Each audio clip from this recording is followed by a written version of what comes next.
So the latest Kings of War FAQ has just been released, and one change that caught my eye relates to individuals and shenanigans that you can pull with them. It only affects very specific circumstances though, so I'm going to go over that first, and then I'll go through a few very, very tasty individual shenanigans that are not affected and are still very much dishlicious. So here is our situation. We have a piece of difficult terrain that is blocking line of sight between an individual and another unit on the other side. In this instance, it's a war machine. We can imagine that this individual started off further away than this, because otherwise he would have more movement options than I'm about to give him. So what he's going to do, he's going to move up to the forest there and turn on his side like that. So this means that the war machine cannot shoot at him. If it was another kind of unit, it wouldn't be able to charge him. Now, when it comes back round to his turn again, because he's an individual, he is now able to get a free pivot on the spot before declaring a move action.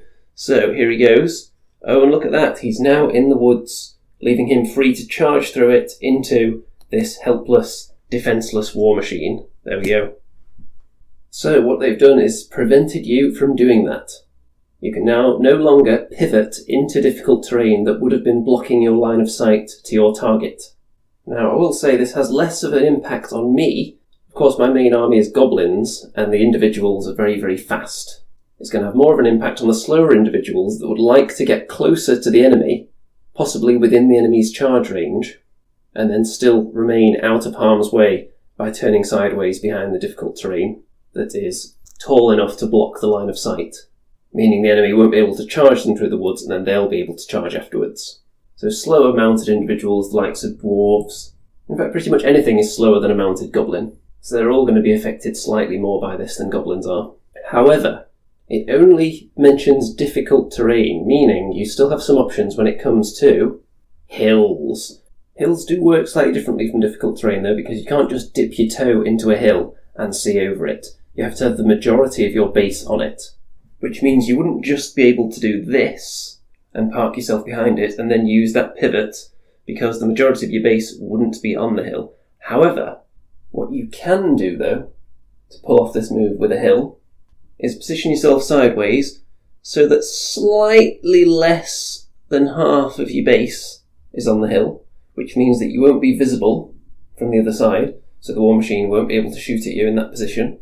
And then when it comes to your turn, pivot on the spot, and if you've lined it up nicely and you've put yourself in the right position on the hill based on the shape of it, then you should be able to get the majority of your base on the hill, meaning you can now see over it and charge off willy-nilly.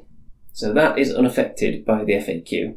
Personally, I don't see how that's really any different to what they've just prevented you from doing with difficult terrain. So perhaps that will follow as well. Maybe they'll amend it so that it also includes hill shenanigans. Wouldn't be surprised at all. But even if they do that, you still have plenty of other tricks that you can pull off with your individuals. So I'm just going to go through a couple right now. I'm sure there are untold hundreds of different things you can do with them. And if you can think of any juicy ones, then drop them in the comments. But I'm just going to go through one or two now that I find particularly tasty. So what do we have here? Well, we have a unit of undead knights sitting partially in these woods here. As you can see, if I were to charge them with my trolls, then it will become a hindered charge because, as you can see, the front facing there has a bit of forest poking out, meaning I would end up landing in the forest if I were to charge them. Now, this particular tactic doesn't require an individual, but particularly for goblins where the individuals are very fast and can easily put themselves in positions like this, then it's one that I use quite a bit. So of course in some instances you would be able to declare a double charge on this unit if you have two units here and then only one of them will become hindered. But sometimes that's not possible because of the positioning. Perhaps if the knights were a little more like that, you would no longer have that option because it goes beyond the halfway point, the terrain. So the unit on both sides would become hindered. So what we're going to do, we're not going to charge this individual, we're just going to move him like so and park him right there, staying an inch away of course, but as you can see he is now blocking that piece of terrain there. So when the trolls charge in, like so, they will not be able to slide down far enough to become hindered. So really you're boxing yourself in to prevent your unit from either sliding down into the difficult terrain or even moving through difficult terrain on the way to the charge if you position another unit within the terrain, meaning that the shortest possible route would no longer take you through it. And like I said, it doesn't require individuals, they're just very handy for this purpose because they're so manoeuvrable, and with goblins at least very fast. So here we have another situation, and this one does require an individual. It's quite similar to the situation covered in the FAQ, but it doesn't require terrain. This is all about distances. So we have two equally fast units here. We have some undead flying wraiths. We have this goblin mounted on Fleabag. So you're going to have to imagine they're slightly further apart than this. So when you are moving the Fleabag towards this unit of undead, let's just assume they can't move backwards. Let's put this house behind them. So that's where they've ended up. Perhaps they've flown over that, or they've already moved backwards. And you've both got a range of 20 inches, so you would move this guy to just outside of 20 inches. So you'll position yourself 20.1 inches away while turned sideways. And of course clarify that with your opponent, because the slightest tremor to the table would possibly knock it to within range. So just make sure that it's clear that's what you're doing. So you're slightly out of their charge range, so they can't charge you. However, they know that on your turn you're going to be able to do that pivot. And look at that, you've just gained an extra few millimetres there. So, in you go, because you're within range. So you can still do pivoting shenanigans, you just can't use difficult terrain that would have been obscuring line of sight with the dip your toe in the woods strategy. That's the only thing that's been taken out.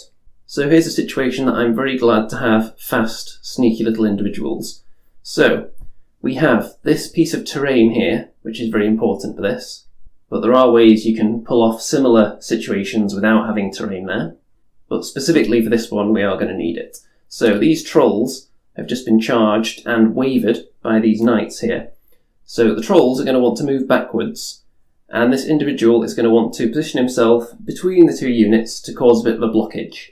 However, the issue is that the trolls aren't going to be able to move back far enough to guarantee that they won't be hit with the overrun should that unit plough through the individual, which they probably would. So we're going to move the trolls backwards first of all.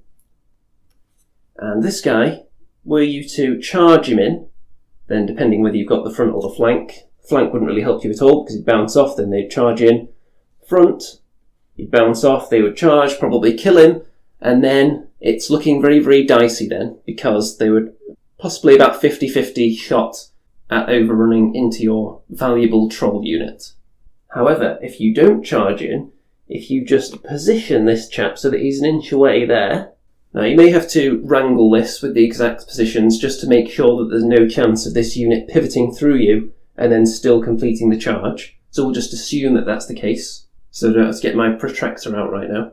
You'll also want to make sure that you're offering them a front charge as well, rather than a flank charge, because that would complicate matters. So, when these knights ultimately charge into this guy, as I've forced them to do, then they are going to have to align to the goblin, which means, like so. That means they've now blocked themselves behind that piece of terrain, because when they kill him, they can now no longer overrun into the trolls.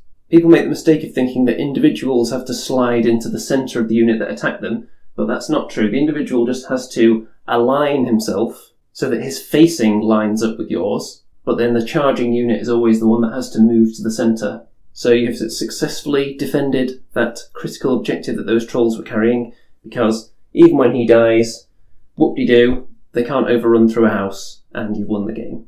Of course, a natural counter to this would be for the undead to use one of their own units, maybe park them right there, at the edge of the unit, so that when they charge in, there's no sliding possible, which means that they're still going to be able to overrun into the trolls. So it's a back and forth game of chess, much like life itself. And again, that wouldn't require an individual, but because of their manoeuvrability, it's easy to reposition them into those kind of situations that may arise. So it's important to see what units your opponent has that they may be able to redirect their own forces with. Anyway, I hope you enjoyed that deeply tactical Kings of War video.